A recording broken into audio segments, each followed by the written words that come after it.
locate the thief. It is none of our children. I gave her a curious look, then glanced over at Watson.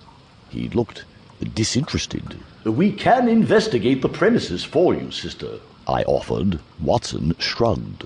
Vases and spoons.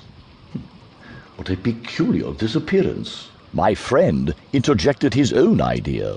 Perhaps someone is collecting items for their own home. A volunteer or a grounds worker. The sister shook her head. We have already interviewed our entire staff, as well as volunteers. And the sisters are sworn to honesty. Therefore, their words are true when they say they did not steal. Oh, I replied quickly, holding my hands up. I do not blame any of your staff. You are doing good work. Shall we go to the orphanage and take a closer look? I gestured to the door. Watson nodded, giving me a smile, and helped usher the sister out of my study.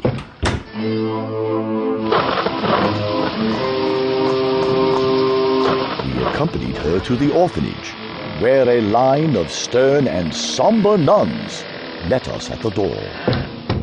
They seemed annoyed by my new, elegant coat, and one even sucked her teeth as she hung up the garment. Watson received a warmer welcome with a simple coat. The sister led us to the back room, showing us where the blankets had gone missing. I got to work, examining the area, my companion by my side. He pulled out his magnifying glass and searched the worn, peeled paint on the windowsill.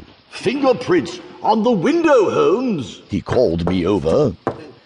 Tiny ones! I stared through the glass until the light caught correctly, and I could see the small print. A child's. I waved the idea away. There are children throughout the edifice, dear Watson. A simple brush against the pane from any curious young soul, and the marks are left. It could have been anyone. He harumphed.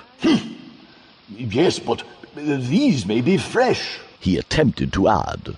I shook my head, looking around the room. Now this is important, good man. I brought him over to a slight, dirty footprint by the other window in the room. This is not supposed to be here. Correct, sister? The nun shook her head. I found it a few days after the theft. The footprint is very small, noted Watson, leaning down with his magnifying glass. I propose the theory that it belongs to a child, or an extremely short man. I let out a sigh. Why, yes, Watson. That would be a logical conclusion. The sister looked over at us. A child stole the blankets? She questioned. Or an extremely short man? I added, grinning over at my companion. We examined the rest of the room to find no further clues. A footprint, that's all. I frowned. To the kitchen, then, to learn about the missing cutlery. The sister escorted us to the kitchen, where a lovely cabbage soup was being cooked, as well as fat, warm loaves of bread.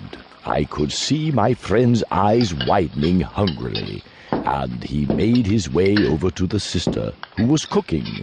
I knew I was on my own for this section of the investigation.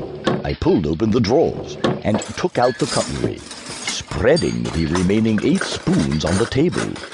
I scrutinized each one thoroughly. No clues to be found. I decided to pull out the drawer, dumping the contents on the table.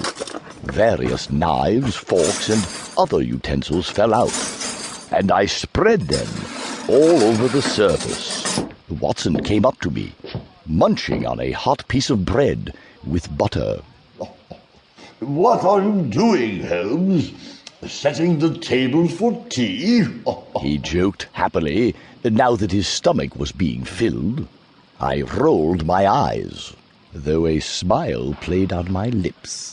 No, I replied. I am seeing if there are any clues as to why the spoons were chosen over the other cutlery.